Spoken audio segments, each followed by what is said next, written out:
Property Investment Strategy Secrets by Frank Sitar. To stay up to date with the latest real estate investment tips, trends and strategies, subscribe to our YouTube page and reap the benefits of our experience.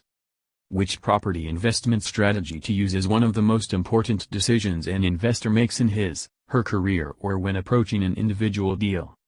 Use the wrong one, or apply it badly, and the deal may fall apart, or worse still, you may lose money. Once again, I am talking from painful experience. There are two levels at which a property investor applies strategy. I am going to call these high level and low level. High and low level property investment strategy can sometimes overlap. By high level, I mean, what general property investment strategy will you follow to build wealth through property? For example, will you buy undervalued property at auction, and resell on the open market? Become a property developer and buy property, add value to it and resell? Buy new build property off plan and resell once complete? Target motivated sellers of property direct? Develop new houses or flats from scratch and on sell or let? Seek out repossessed property? Source property deals for other investors? Specialize in HMO, house of multiple occupancy, or multi-let letting? Buy multiple high-yield properties and let them out? Use creative strategies to avoid investing any of your own money? A successful investor will normally pick one property investment strategy and stick to it. This way they will tend to get really good at it. Maybe they'll combine one or two strategies. Working with any more than a couple of strategies, unless you're working as part of a team, will normally result in spreading yourself too thin. You'll be a jack of all property investment strategies and a master of none, so to speak. Beware of shiny objects. When I was starting out in property, I was very much a victim of shiny object syndrome. One minute I was considering buying off plan, the next minute thinking about straightforward buy-to-let or turning my attention to sourcing for other investors. It took me a while, but once I learned that I had to focus on one thing, my business really started to take off. Choosing the right high-level property investment strategy. Okay, so now you know a bit about the property investment strategies available. How do you choose the right one for you? It helps massively if you can talk to experienced investors who are already working the investment property strategy you are considering.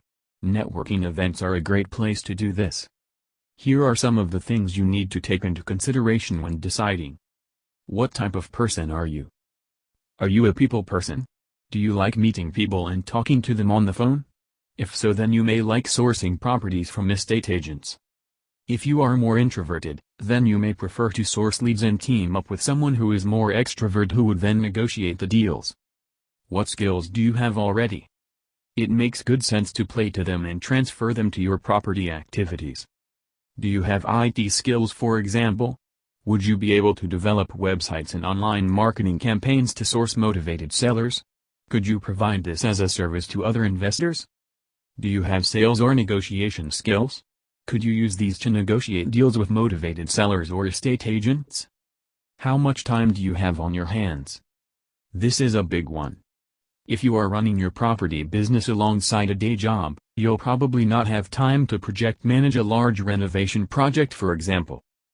If you are time poor but cash rich, then consider joint venturing with someone who has time and property skills. You may also think about having someone source deals for you, acting as more of an armchair property investor. What is your attitude to risk? If you like the idea of property but do not like the idea of high-risk investments, then letting to DSS tenants in a poor area is probably not for you. A portfolio of flats or houses in areas of high employment may suit you better. What is your location? Although many investors operate in areas remote to their base, it is highly recommended to concentrate on a specific local area that suits your property investment strategy. For example, if you live in a university town, then the HMO or multi-let route will definitely be worth considering. It is tempting to invest all over the country, wherever a good deal presents itself. I did this when I was buying a lot a few years ago. I wouldn't recommend it as it can be very difficult to manage problems when they arise. It also means that you have to cultivate a support team, agent, tradesman, etc., in each different area. What are your property investment goals? Are you looking for short-term capital gain? In which case buy-to-let is not for you. you would be more suited to trading at auction or a property development project. Are you looking for a retirement nest egg? In which case you will probably want to purchase a portfolio of fairly low-risk buy-to-let properties. Are you looking for good cash flow? Then consider lease options or installment contracts, or perhaps HMO, multi-lets. Choice of investment property strategy can also be heavily influenced by the prevailing property market.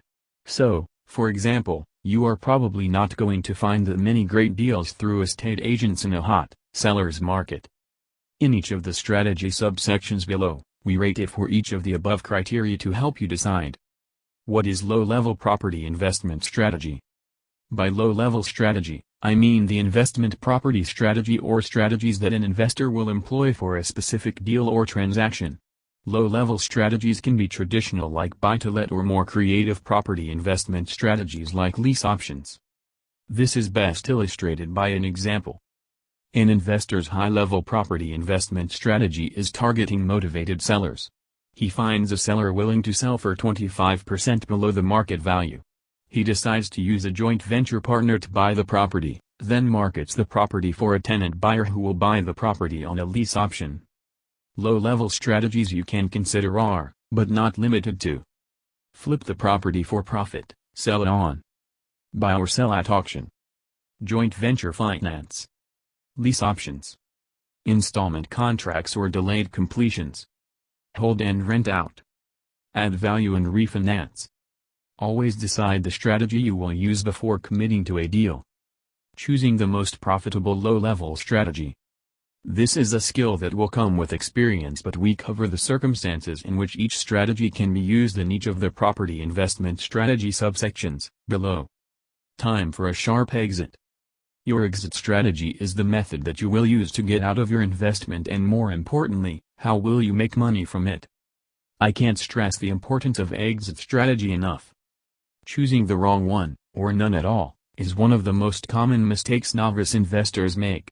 You need to have this nailed down before you do a deal, and preferably have a backup exit strategy too, should your preferred one fail. So, imagine you find a house with a great discount and go ahead and purchase it with a view to selling it on. But it won't sell on the open market, and if rented out, the rent will not cover the mortgage. Game over. You need to research the viability of your property investment exit strategy and be pretty confident that it will work, and have a backup plan if it doesn't. Share your investment goals with us and let us help you with your next property investment.